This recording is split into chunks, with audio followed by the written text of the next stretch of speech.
Senhor nos fala assim, Êxodo, capítulo 15, capítulo 17, versículo 15. E Moisés, todos acharam? Amém. E Moisés edificou um altar e chamou o seu nome, o Senhor é a minha bandeira.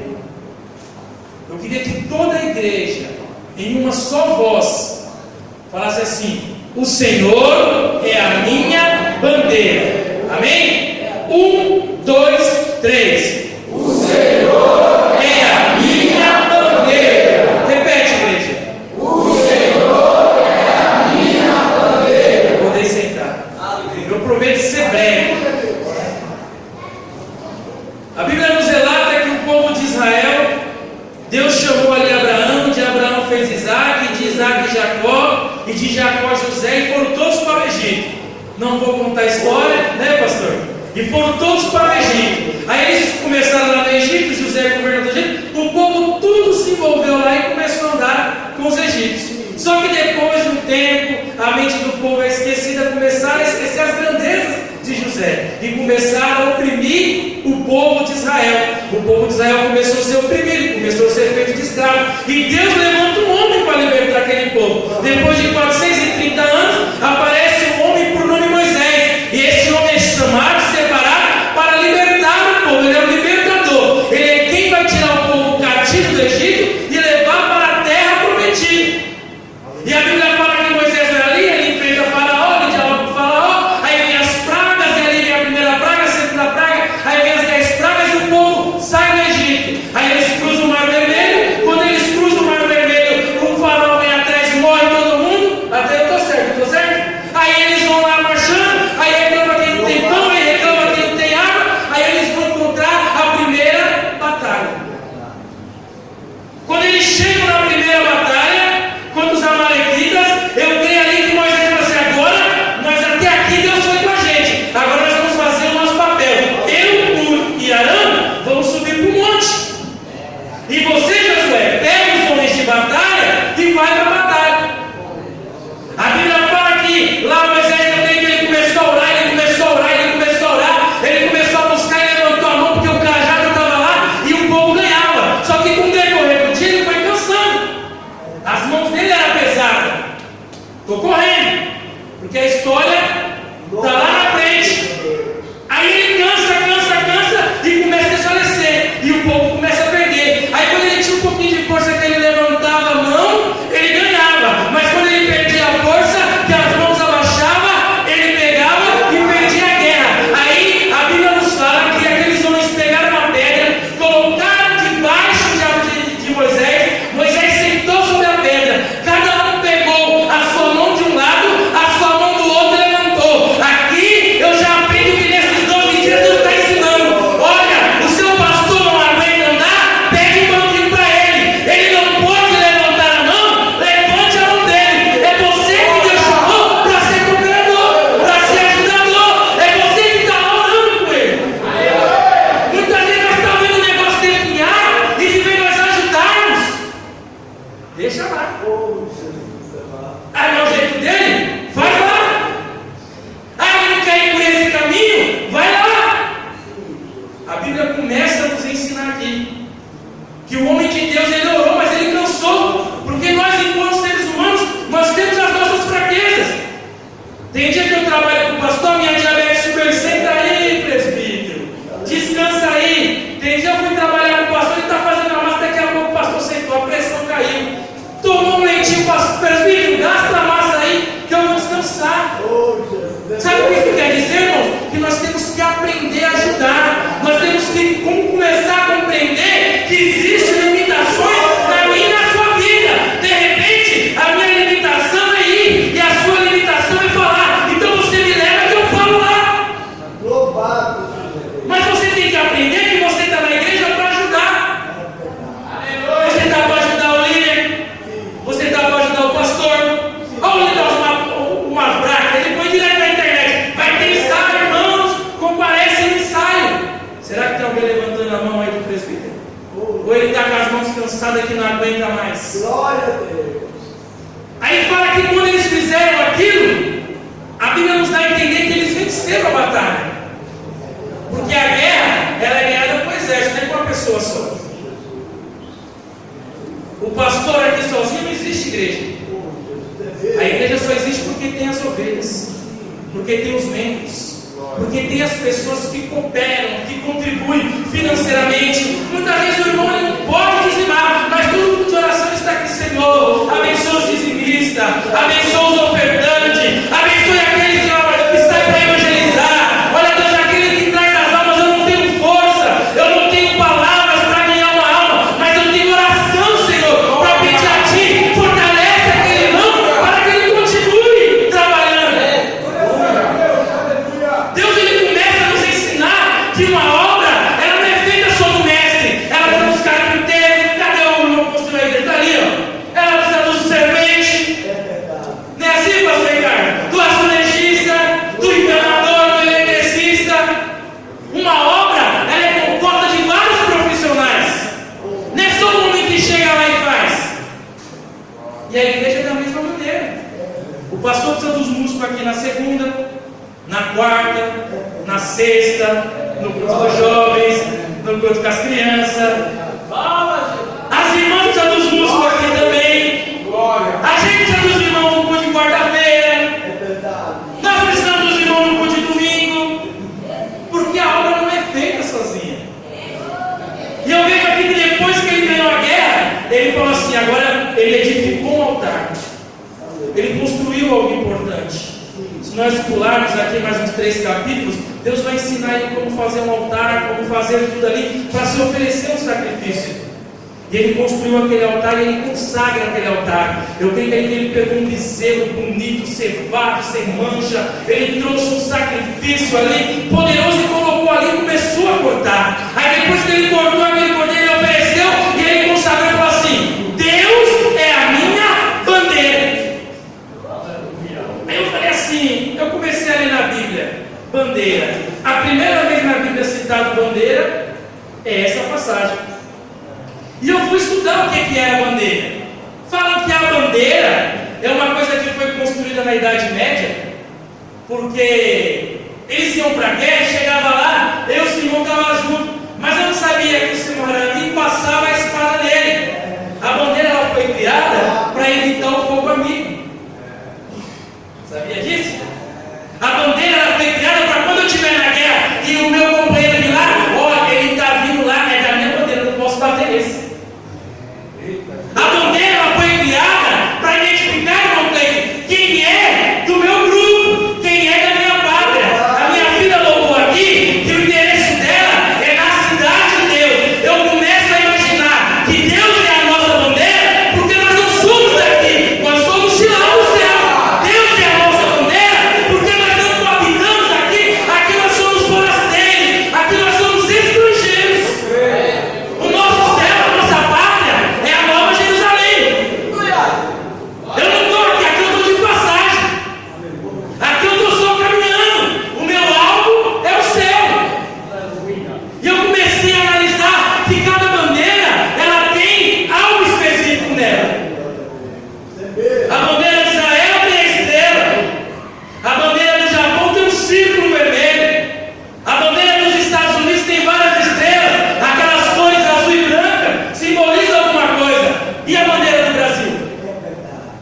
Ela é retangular, porque tem vários tipos de bandeira. Tem retangular, quadrado, triângulo. E a bandeira do Brasil, a primeira coisa que fizeram foi um fundo verde, que representa a nossa flora. O ouro representa as nossas riquezas minerais. O azul representa as nossas águas que nós também temos aqui em São Paulo. E eu comecei a analisar a importância que para um soldado, para uma pessoa que vai na guerra, é a bandeira. Ele está fazendo o que for. A bandeira é chave de para, posição,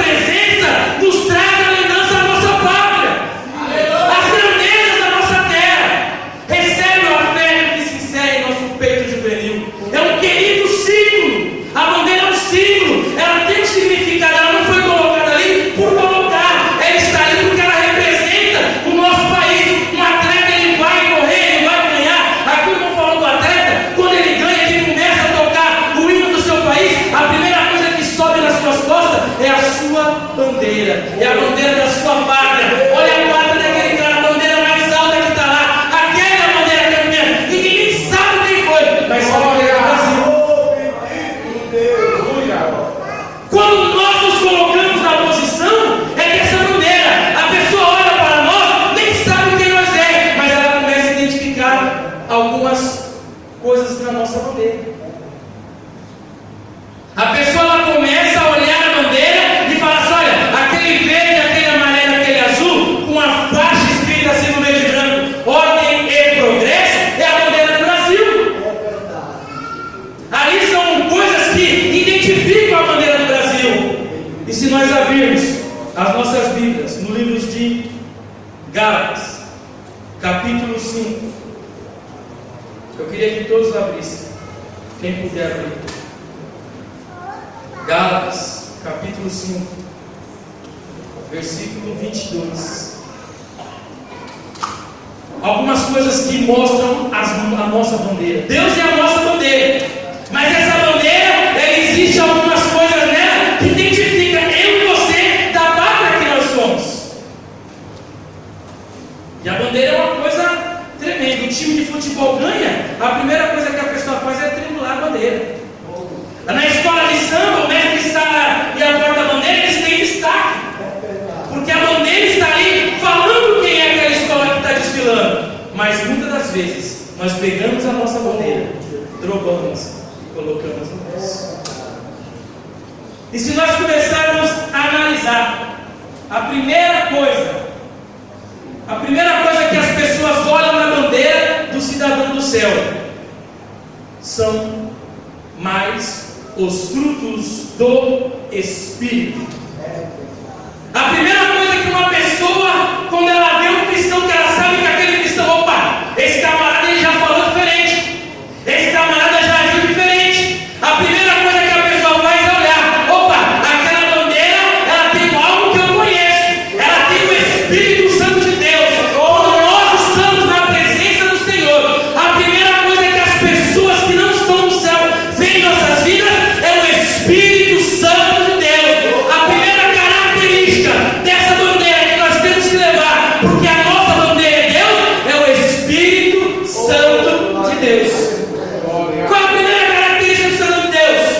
O Espírito de Deus. Opa, aquela bandeira ali é bem diferente. Aquela bandeira ali é bem diferente. Sabe por quê? Porque eu estou vendo o Espírito Santo de Deus. Mas como você está vendo o Espírito Santo de Deus? Porque o primeiro adjetivo ali para aquela bandeira, a primeira característica daquela bandeira é o amor. Quando nós carregamos a bandeira de Cristo no nosso coração, Moisés já nos ensinou isso lá em Êxodo, que Deus é a nossa bandeira, porque Ele venceu uma guerra, Ele levantou as suas mãos e falou: Deus, mostre que o Senhor é na minha vida, mostre que o Senhor é na vida desta igreja. Olha, Deus, eu não tenho nada nas minhas mãos, eu não posso me defender, mas o Senhor é a minha bandeira. Através do teu Espírito, flua em mim os frutos do Espírito. Aí nós vemos, primeira coisa, o amor. Por que o amor? Porque Deus amou o mundo de tal maneira. A primeira característica, o Espírito Santo. Por quê? Porque nós vemos o amor. A segunda característica, a alegria. Hoje em dia é difícil, irmão, se alegrar com o outro. Eu sou contra terminantemente uns hinos que é louvado aí, que quem matava os crentes era o diabo, agora é os crentes mesmo. Não. Quem continua matando os crentes é o diabo, porque nós damos espaço para que ele entre na nossa vida e faça com que nós deixar tremular a bandeira de Cristo em nós. Acontece tal coisa, porque esse irmão não é irmão, não, é o adversário. Nós temos que parar, exercer o amor, porque se nós, irreconciliados, Deus permitiu que o seu filho viesse a essa terra, morrer por nós, por que nós fazemos diferente? Por que nós não exercemos o amor? Paulo fala assim: que eu desse todo o meu corpo para ser queimado e não tivesse o amor, de nada me serviria. Não adianta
gente fala de Deus, mas não oferece um copo com água, não oferece um café, e estamos amando, estamos alegres. Hospitalidade, isso é de Deus. A Bíblia nos ensina, se chegar alguém na sua casa, vá lá e incomode o seu vizinho, mas não despeça a sua visita vazia, lá sem nada. Isso é princípio, porque quando eu me converti, eu aprendia mais ou menos assim. É a maneira que eu fui instruído, há 20 anos atrás. Mas hoje é diferente. Mas o irmão sai meu irmão na igreja, passa na rua, passa em cima. Né? Buzina o carro, você vai em caminho. Nós temos que começar. As características da sua bandeira: Espírito Santo, amor, alegria, paz. Nós temos que aprender a ter paz com os irmãos. Característica, o tempo acabou. Longanimidade. Eu trabalhei alguns dias com o pastor Ricardo e ele demonstrou longanimidade comigo, me ensinando. Foi paciente. Eu jogava a massa para cá e ele falou assim: me dê a colher. Eu vou te ensinar. Você é novo. Pega a colher assim e joga a massa. Aí ela jogava, eu, meu Deus, eu pego um tijolo. Aí eu pego um tijolo. Não, vem cá, eu vou te ensinar a pôr um tijolo. Isso é longanimidade, irmão.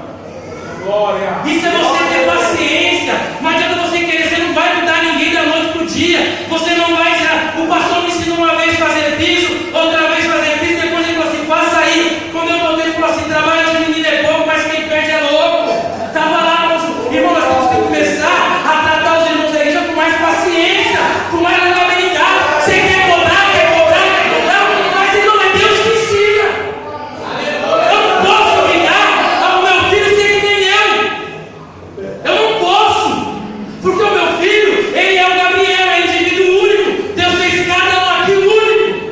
Aleluia. E na sua unidade aí, Deus te usa, Deus trabalha na sua vida, Deus salva a vida, Deus transforma, Deus cura, Deus liberta. É a unidade que Ele tem na sua vida. Não adianta você querer apressar o outro, ser que nem você. Eu fiz aula de violão, não paguei e não sei tocar uma nota. Agora você está ali, não, você tem que tocar, você pagou? Não tem como isso. Hoje em dia nós queremos que seja tudo como micro-ondas. O pastor ensinamento que a gente aprende no dia a dia. O pastor Ricardo vai lembrar, ó. Isso aqui é o passo do boi, irmão. Por que sua vaca vai pro brejo? Porque ela vai que nem louca. A vaca louca, ela sai correndo e blu, mas o boi anda no passo do boi. Ele anda no pé. Se o pé firme, ele não é louco. Se não firmar, ele volta. É assim que eu tenho aprendido. Tem pessoas que te racham a cabeça, vai. Aí depois eu falo assim: mas tem uma longanimidade. Essa aí já foi acabando. Benignidade é quando você pondera as palavras. Aí o pastor podia falar: ei, mas tu é burro, tu não sabe, você já te falei, olha, vem aqui, me dê a colher. Isso é benignidade, irmão. A gente acha que a nossa verdade é única, mas a verdade única é Cristo. Não existe outra verdade a não ser Jesus Cristo. Eu tenho as minhas verdades, cada um aqui tem as suas verdades, mas conhecereis Cristo, que é a verdade, e ela te libertará. O que pode ser certo para mim, não ser certo para todos vocês aqui. A verdade é Cristo. Existe ponto de vista, porque a minha verdade é Cristo. Então seja benigno nas palavras. Não vai ofender no seu irmão, não. Se coloque no lugar do seu irmão. Se alguém gritasse com você, se alguém te ofendesse, se alguém diminuísse o seu trabalho, se alguém diminuísse o seu louvor, se coloque no lugar de alguém. Se alguém pessoa fala: você não canta nada, você não prega nada, você nem crente é. Que se já ouviu uma pessoa falar isso, isso é falta de benignidade. Esse negócio da bandeirinha dele lá no teu, opa, essa bandeira aí eu não conheço não, porque a bandeira dos que vai para o céu começa com o Espírito Santo, passa pelo amor, pela alegria, pela paz, pela longanimidade e pela benignidade. Não é dessa maneira? Meu tempo acabou, pastor. Depois nós terminamos, pastor. Amém? Queria que a igreja se colocasse de pé, amém? Ficou faltando aqui bondade, fé, mansidão. Mas a última palavra é o que nós estamos precisando na igreja: temperança. Eu já preguei aqui sobre o sal. Ninguém come comida salgada. Em Sousa, você põe uma pitadinha de sol. Salgada você não muda mais. Amém, irmãos? Vamos comer.